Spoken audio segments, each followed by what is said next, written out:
La Fiebre de Oro para mí comienza como cualquier muchacho que viene con una ilusión de buscar una fortuna, ya que Madre de Dios para el Perú siempre en un momento ha sido como que se imaginan que en Madre de Dios en los ríos hay una cantidad de oro, pues atraído de eso hemos llegado muchos de nosotros, como yo, y cuando llegamos a Madre de Dios no encontramos tal ilusión que hemos buscado.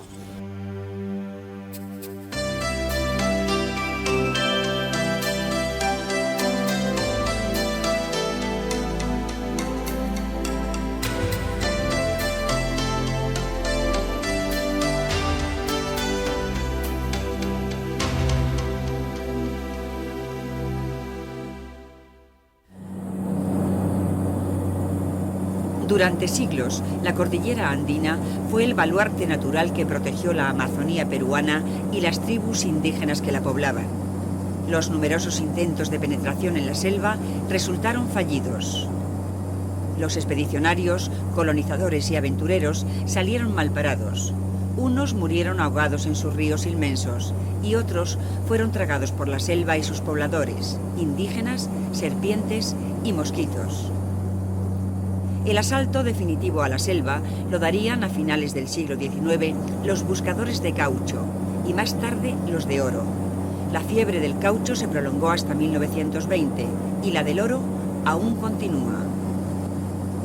Los 8 obispos de la Amazonía, en una carta pastoral conjunta, afirman que la entrada de los caucheros conllevó la depredación de la selva, la desintegración de las comunidades, la esclavitud de los nativos y el genocidio indígena. Los obispos califican la época del caucho como una de las etapas más tristes y desalentadoras, porque se atentó contra todos los derechos de los hijos de la selva. Las correrías, auténticos safaris humanos para conseguir esclavos y traficar con mujeres y niños, diezmaron las poblaciones indígenas. Muchos nativos, viendo que sus flechas no podían competir con las armas de fuego de los blancos, se refugiaron en las profundidades de la selva. Actualmente todavía quedan algunos grupos aislados en las cabeceras de los ríos Piedra, Sihuaniro, Urubamba y Manu. La selva guarda misterios que tal vez nunca serán desvelados.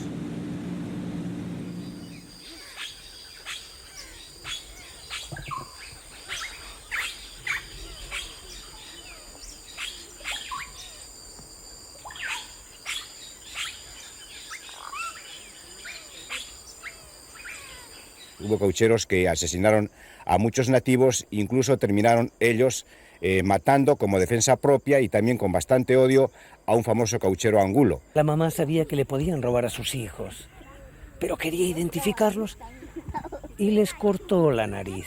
Y hoy día los vemos en esta población a 2 hermanos casi idénticos y los 2 sin nariz, porque su mamá se la cortó pensando que aunque me lo lleven lejos y aunque me lo robe el cauchero, yo los voy a identificar un día. Los guías cuentan a los turistas que este barco, varado en uno de los caños del río Madre de Dios, perteneció al legendario Fitzcarral. Fitzcarral fue un sanguinario cauchero que hizo la proeza de arrastrar sus barcos por tierra utilizando esclavos nativos desde la cuenca del río Urubamba a la del Madre de Dios. Su objetivo era transportar el caucho por río hasta Manaus, en Brasil.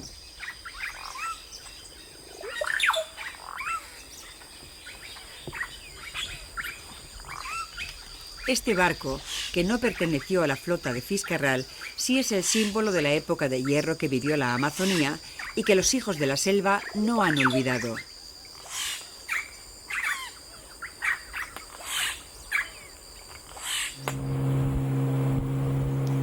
El caucho fue una revolución económica y social que trascendió las fronteras de la selva para llegar a Europa, desatando una fuerte corriente migratoria entre los españoles que se embarcaban para hacer las Américas. Tras la caída del caucho, los patronos blancos crearon haciendas y continuaron con la práctica de las correrías y la compraventa de mujeres y niños. La problemática creada por la explotación del caucho, principalmente entre la población indígena, movió a la Iglesia peruana a plantearse la evangelización de la Amazonía.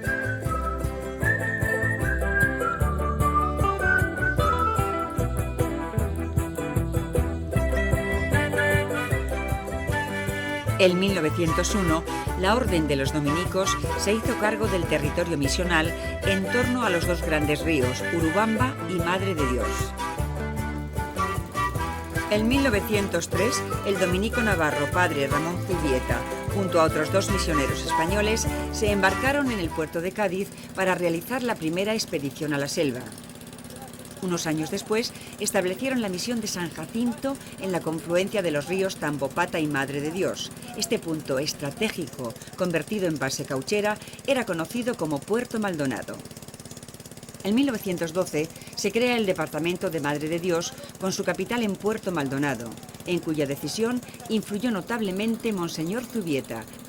La ruta de los misioneros comenzaba en Lima, bajaban por el Pacífico 24 horas, hasta yendo ahí en tren 3 días, después 11 días a Bestia, a Mula, en Recuas, que atravesaban todos los Andes, de ahí llegaban a un lugar que se llamaba Tirapata, y después Astillero, que era precisamente las cabeceras de este río, del río Tambopata.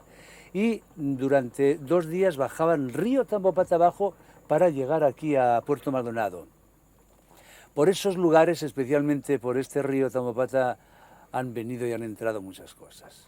Han entrado ilusiones, han entrado tristezas, aislamientos, porque hay que pensar que los que venían de aquellos lugares, especialmente de España, venían aquí para ya no volver nunca más.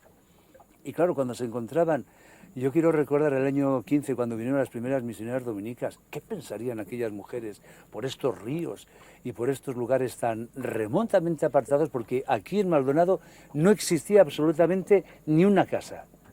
Solamente a la orilla del río, por eso se llama Puerto Maldonado, existía un grupo de casas, un pequeño poblado, y ahí es donde aterrizaron las monjas, las dominicas y los misioneros dominicos. Por eso digo que la ruta de Tambopata, esta ruta de entrada a Puerto Maldonado y al Madre de Dios, es una ruta, yo creo que para mí y para todos nosotros es una ruta nostálgica.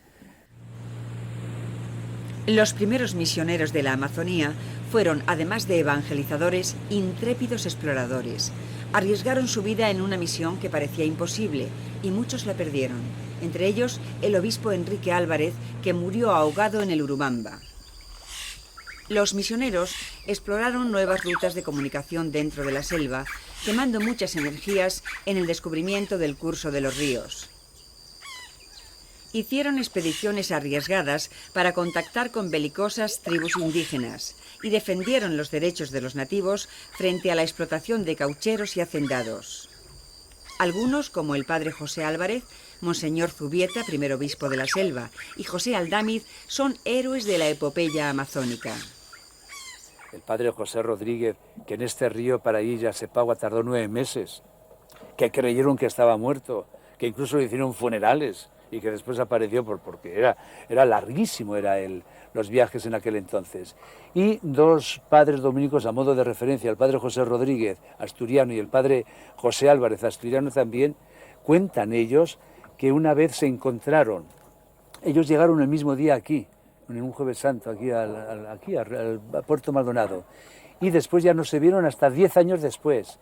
Y un día se encontraron en el río, uno bajaba por el centro y el otro subía por la orilla, y se dijeron, chao viejo, chao, adiós, adiós, nada más, no podían detenerse.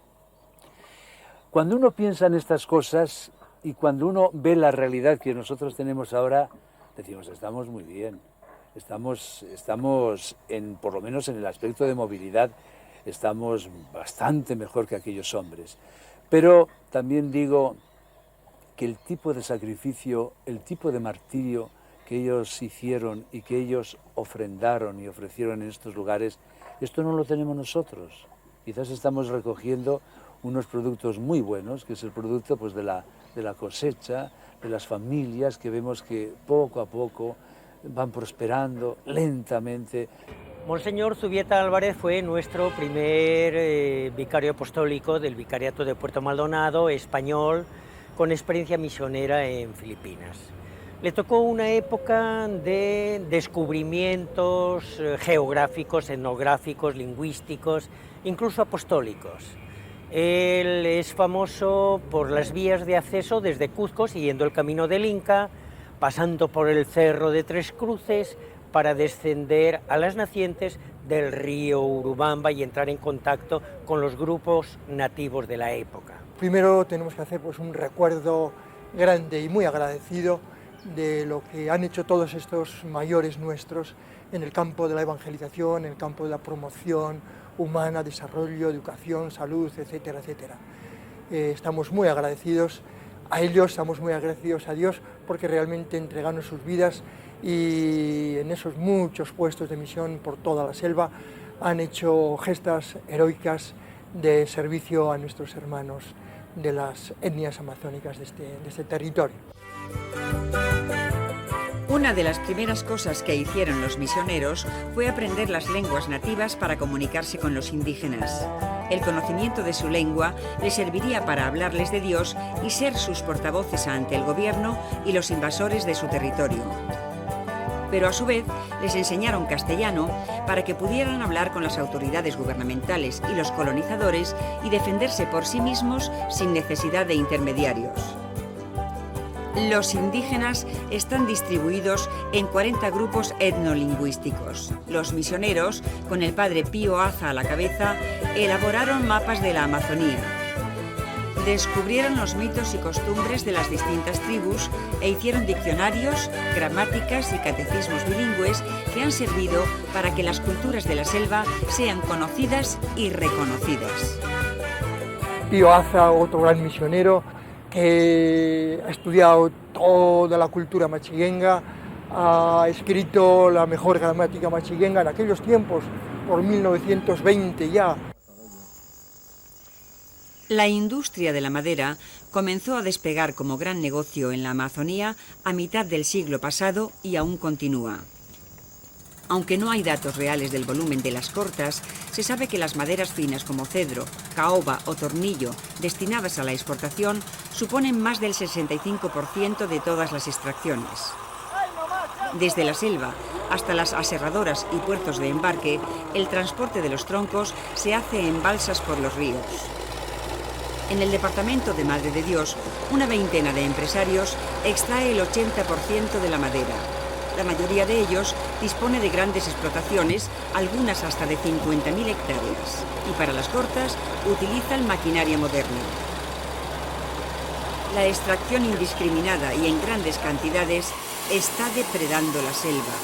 Agotadas las maderas finas de las orillas de los ríos, las cortas se hacen cada vez más adentro, lo que conlleva la apertura de trochas para sacar la madera. La falta de control hace que los madereros incumplan la normativa internacional de reforestación.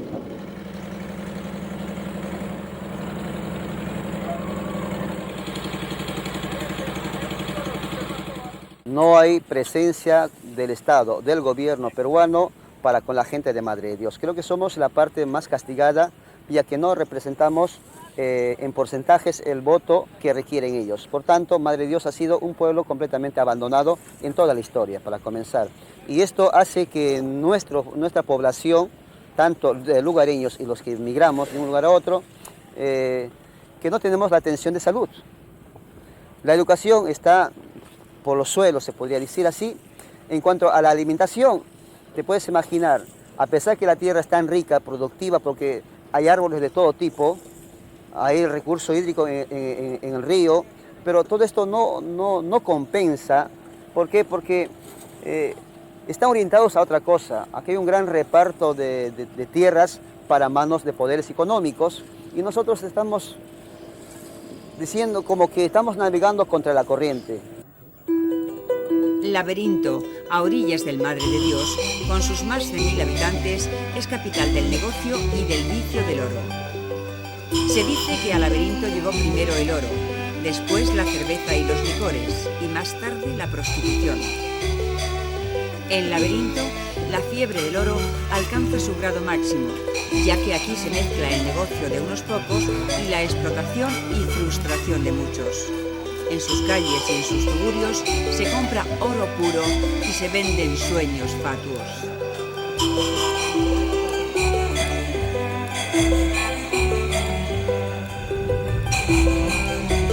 Nos embarcamos para ascender por el gran Amarumayo, río de la serpiente, como llamaban los incas al Madre de Dios, o Euri, río sagrado, como lo denominaban los Amaracairis.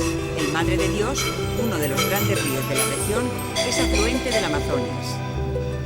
El cambio de nombre se debe a que, según la leyenda, a mitad del siglo XIX, en una playa del río, apareció una imagen de la Virgen que bien podía proceder de alguna de las muchas haciendas abandonadas a causa de la Guerra de la Independencia o por ataque de los indígenas. El Madre de Dios, junto con los ríos Inampari y Colorado, son los más auríferos de la región. Los deslaves arrastran el oro molido de los Andes y lo depositan en las playas de los ríos. La fiebre del oro surgió en 1977, suscitando grandes controversias y denuncias, primero por problemas laborales, incluida la explotación de niños, y después por razones ecológicas, depredación de la selva, deterioro ecológico y envenenamiento de las aguas. Obreros sin sueldo, obreros que son despedidos, obreros que son explotados, cocineras de igual manera explotadas, abusadas, mujeres que vienen a la cocina son bien abusadas aquí por los patrones, o también muchas, menos mal que ahora ya no se ve, pero muchos obreros que han venido también han sido asesinados y botados al río o dejados en el monte simplemente. Los sistemas de extracción del oro son fundamentalmente tres: lavado de las arenas a mano y con cedazos, motobombas que lavan a presión los cascajos y utilización de maquinaria pesada que se come a bocados las playas de los ríos. El sistema de motobombas es el más utilizado y el que ocupa a más personas. Las cuadrillas están formadas por 3 carretilleros que transportan una media diaria de 100 carretillas por persona y día y un tolvero. En algunos momentos ha habido cerca de 1000 palas mecánicas extrayendo arenas de los ríos, en turnos de trabajo ininterrumpido las 24 horas del día. Las duras condiciones en las que trabajan los buscadores de oro hacen que el 25% de ellos tengan problemas irreversibles de salud. Porque descubrimos no solamente la ilusión del oro, es que es tan duro el trabajo de sacar un poco de oro. Como verán, el empujar la carretilla, estar trabajando en plena lluvia y hay que estar siempre mojado en el agua, y tampoco el alimento es como debe ser. Por otro lado, los sueldos que nos pagan los patrones no son reales, y si uno quiere trabajar como patrón tampoco es funcional. ¿Por qué? Porque hay que pagar a los obreros, hay que pagar a la cocinera, hay que comprar los alimentos y los sueldos, todo eso. Entonces nunca es funcional. Los hombres tirando carretillas, las mujeres cocinando, levantándose 2, 3 de la mañana, y las mujeres también a veces, acá se le dice tolvear, o sea, lavar el oro, hay que tolvear todo el día hay que estar mojada, y en la tarde hay que salir a hacer con la cena, y así, y muchas mamás trabajamos así con nuestros hijos se solean en las playas, los moscos, todo eso nos afecta, y de eso viene la enfermedad. Y viene bastante el paludismo, después viene la tuberculosis, porque la gente no se alimenta bien por la minería, porque todo el agua está contaminado con el mercurio, con el azogue que le llaman, ¿no? Con eso está contaminado los peces, todo, y el agua es bien sucia, y eso tomamos la gente, y de eso provoca dolores de estómago, viene la anemia, y mucha gente se muere con anemia, y por eso de ahí yo estaba tiempo ahí trabajando así, de ahí salí aquí al pueblo ya. En la región del Madre de Dios hay más de 20.000 buscadores de oro, en su mayoría campesinos pobres, que bajan de los Andes soñando con hacer fortuna. Con el sistema de motobomba, cada cuadrilla consigue entre 2 y 5 gramos de oro al día, que vende a razón de 1.400 pesetas el gramo. La producción total en el Madre de Dios, con este sistema de extracción, se calcula en 3.500 kilos al año. En cambio, la producción con excavadoras supera los 15.000 kilos. Para amalgamar las partículas de oro depositadas en la tela de saco de los lavaderos, se usa el mercurio, que al evaporarse con el fuego deja el oro puro. Las gotas microscópicas y venenosas de mercurio, al volver a la temperatura ambiente, se depositan en tierra y en los ríos. A través de ellos, el veneno pasa también a las personas. 208.80. Yo dejé por lo que cuento que no es rentable, que no es bueno, no es digno, no es humano este tipo de trabajo. Yo me he convertido hoy en día en un agricultor.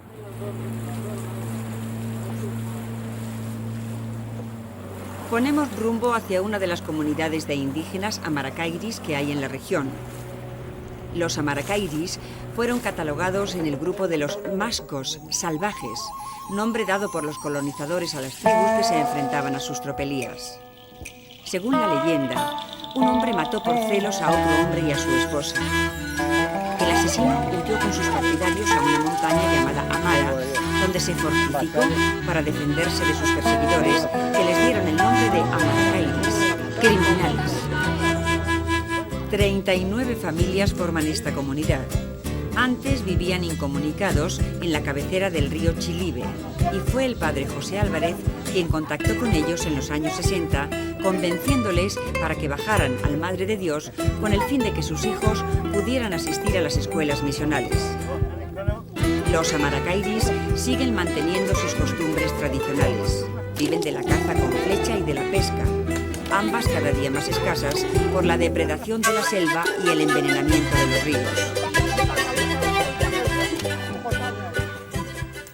Los padres están buscando en el río. Carlos nos cuenta que vivían en la selva cuando llegó el padre Álvarez en la avioneta, volando sobre el río. Creyeron que era un gran gavilán y le tiraron flechas. Se sorprendieron al ver que el gran gavilán les arrojaba paquetes de arroz y machetes. Cuando el padre vestido de blanco descendió de la avioneta, salieron corriendo y desde lejos le siguieron los pasos hasta descubrir que era una persona de paz. Saludarle al padre Álvarez. Padre José Álvarez era un mayor ya, bien buena gente, padre, bueno, nos trataba hijo, nosotros también ya hemos respondido como papá era padre de nosotros esto. La vida de los amarakairi ha cambiado poco. Viven muy pobremente, no tienen luz eléctrica y visten ropa de segunda mano que les reparten los misioneros. La ropa, al igual que las medicinas, les llegan de España a través del Secretariado de Misiones Selvas Amazónicas. La mejora más notable de la comunidad es la escuelilla. En las fiestas se adornan con plumas de guacamayo y beben masato, yuca fermentada, que les alegra el cuerpo y el espíritu. Cultivan sus chacras donde siembran yuca, maíz y papas, sus alimentos básicos. Antes, la selva era suya porque la habitaban, conocían sus secretos y la dominaban, pero ahora están perdidos en la selva porque esta no es su selva que se la han cambiado, que se la han quitado. Los misioneros siguen siendo sus protectores y ellos solo confían en los misioneros.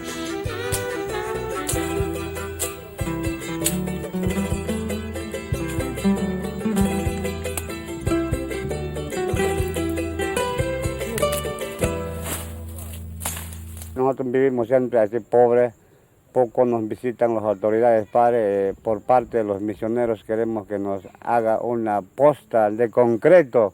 No tenemos ahí posta, así pobre, padre, no tenemos ni siquiera pastillas, nada para eso. Nosotros pedimos a ver si podría ayudarnos en eso siquiera para ustedes. Esta es Vanessa, una niña amarakairi de 6 años, apadrinada por una familia española a través del Secretariado de Misiones Selvas Amazónicas. Selvas Amazónicas, obra de solidaridad de los dominicos españoles con los misioneros, tiene un programa de apadrinamiento de niños en la Amazonía. Las 2.000 pesetas mensuales que vale apadrinar a un niño cubren sus necesidades de vestido, alimentación y escolarización. Centenares de niños y niñas están apadrinados por Selvas Amazónicas, que además financia la construcción de escuelas y centros de salud en los lugares más recónditos de la Amazonía, donde únicamente llegan los misioneros. Gracias a los padres también que ellos nos envían así ropas nos dan a toditos, llega una donación de España y los padres, todo eso ayuda a todos los misioneros, se lo debemos a ellos, porque ellos nos ayudan en salud, educación, no sé dónde más vamos a pedir a ellos, porque nosotros estamos detrás de los misioneros y gracias a la gente buena de España que nos envía todas esas cosas.